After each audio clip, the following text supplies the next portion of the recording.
I often wonder, does vintage always mean better? Well, in today's video, we're going to answer that question as I compare two Marshall Silver Jubilee amplifiers. But the main factor that differs these two amplifiers is 40 years of age. We're going to be comparing a vintage 1980s one with my personal 2020 Silver Jubilee. This is going to make for one interesting tonal adventure. So sit back, relax, grab some popcorn, and let's get straight into this Squealing Pig Guitars video.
Hey guys, welcome back to Squealing Pig Guitars, the home of luxury strum machines here in Nottingham, England. My name is Ben Keightley, and today I have the privilege of comparing two Marshall Silver Jubilee amplifiers. The first is a vintage example from 1980s. This has been kindly borrowed by our friend Peter, who watches the channel, so thank you so much, Peter, and I can't wait to play it today.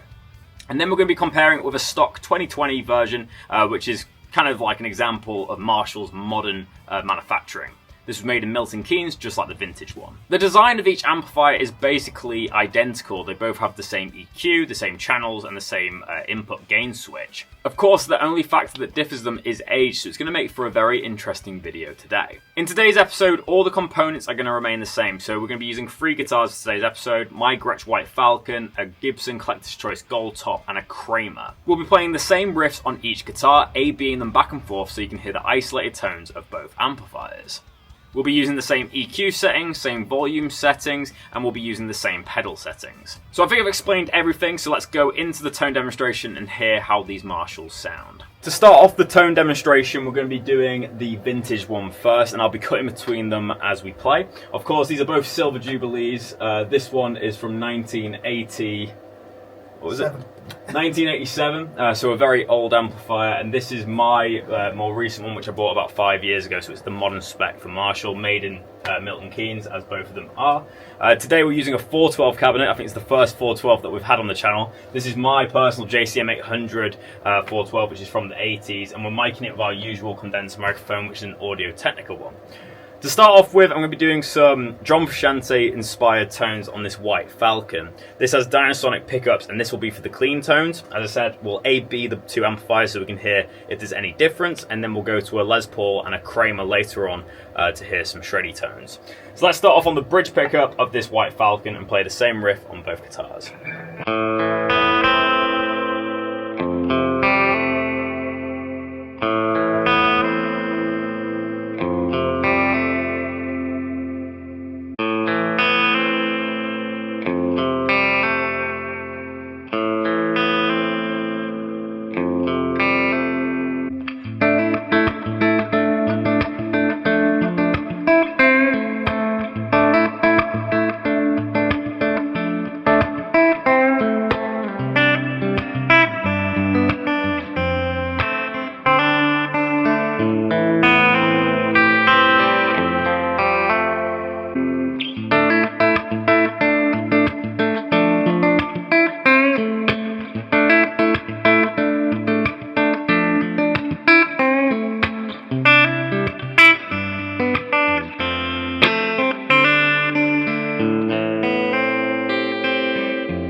That's a powerful tone, I have to say. I've not played for a 412 in years, but I can see why I used to. This sounds incredible. Hopefully I'm capturing it nicely on that condenser microphone.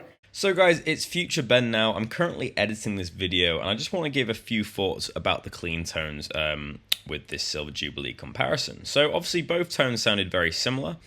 The main characteristic differences that I've noticed is that the vintage one seemed to have a little bit more gain. It seemed to break up that little bit easier, but it was a little bit more of a tolerable tone, especially in the room.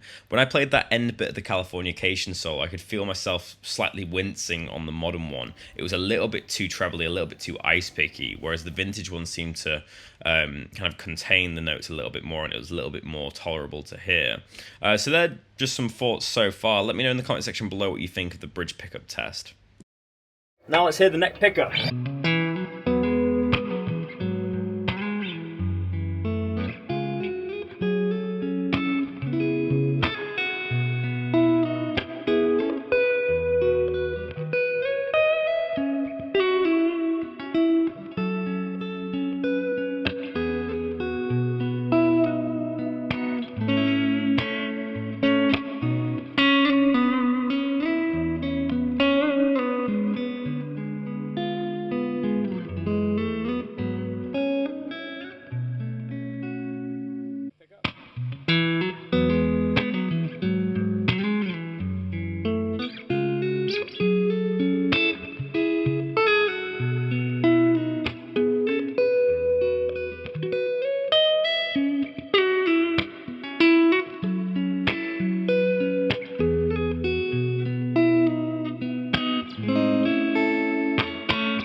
This is one of the best tones I've got in ages, really enjoying it so far. Let me know in the comment section below, can you hear a difference between these two amplifiers? Let me know down below. So now it's time for slash time. We've got a gold top, collector's choice, going into the vintage Marshall Silver Jubilee.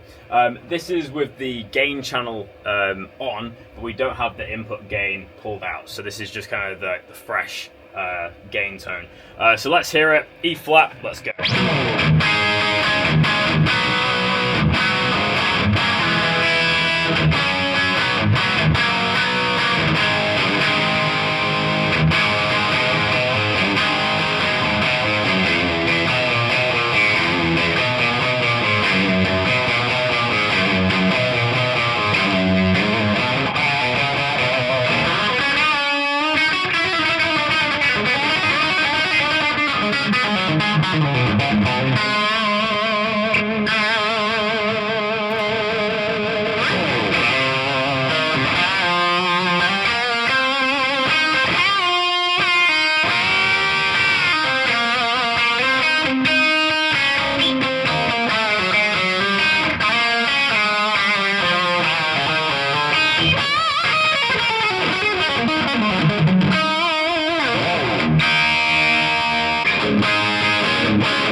So to finish off the tone demonstration today, I've got a cool Kramer from the 80s, and this has a bare knuckles painkiller in the back, so it's full on metal. So what I've done is I've switched the amp to scoop a little bit with the mids, and we've pulled out the input gain, so we're going to get a little bit more of that high gain tone. So we'll play some Metallica because it would be rude not to.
So, that is the end of the demo, guys. Let's go to the end of the video and give my personal review and rating of these two Marshall Silver Jubilee heads. So guys, we're at the end of the video. I really hope you've enjoyed checking out these two Marshall Silver Jubilee amplifiers. Before I get into my own personal reviews, let me know in the comment section below what you think of these amps and which one you prefer. Can you hear a difference, or did you think they sound the same? Let me know down below. I have to say, it was so fun plugging in a 412 today. They were so loud and I could still hear my ears ringing slightly as we had them very cranked in the room. You really can't beat this classic setup of a 100-watt head and a 412 cabinet. The power is insane. The main differences I found between the two amplifiers is all within the EQ, and I have a slight theory why this may be the case. I believe that the modern Marshall Silver Jubilee has a little bit more of an adaptive EQ system, and as a result, even though I used the same settings, I felt like the modern one had more mid-range and was a little bit more unpleasantly pokey on the clean settings, whereas I preferred the sound of the vintage one on the clean settings for Californication. It also was a little bit more adaptive to the way I played. When I dug in, it had a little bit more gain, and it had a little bit less headroom, which was interesting. So I preferred the vintage one for the clean tones. For the slash tones, I have to say I thought they pretty much sounded the same. I thought the modern one had a little bit more gain, but the tones were very, very similar overall. So I'd have to call that a draw. I could take either or. And then finally, the Kramer, the metal tones definitely went to the vintage one. For me, that Kramer going into the vintage one had a little bit more of a cleaner tone. The mid-range was a little bit more intact, whereas the modern one sounded a little bit more thinner. But I just preferred that tone overall. But what we said in the room was that the modern one is definitely a lot better for a metal player, as it had a little bit more of a scooped character and retained a lot more of the bass end. So for today's episode, the vintage 1980s Marshall is going to win. But that being said, if your preferences are more towards modern styles and heavier metal, then I'd go for the modern one. In my opinion, I think you could get the modern Marshall to sound just like the vintage one. You just need to play around with the EQs a little bit. But today's experiment was to use the exact same EQs on both amps. For me, if you dialed back the mid-range a little bit on the modern one, I think you would have got a very similar tone to the vintage one. I think at the end of the day, vintage doesn't necessarily always mean better. You have to think that manufacturing has come a long way and there's going to be a lot more capabilities for these companies to replicate old products. The modern Marshall is 10 times out of 10 going to be more safe to use, it's going to be more reliable, whereas the vintage one is going to need regular checkups from an electrician to make sure it is safe. But that being said, it was an absolute honour playing one of these old vintage Silver Jubilees, and I'm very grateful I got to play one. So a big thank you to Peter for bringing it in. But guys, that is the end of the video. If you have enjoyed, make sure to leave a like rating, and if you'd like to see more amplifier demos, comment down below what we should review next. YouTube tells us that 77% of you guys are subscribed to the channel. I don't know why you wouldn't want to be subscribed. It's free, it takes 5 seconds to hit that button, and it means you won't miss out on future content. But thank you so much for checking out this video, and I'll see you tomorrow for another one. But until then, my name's Ben Keightley, and that leaves me with one last thing to say. Keep rocking. I'll see you soon.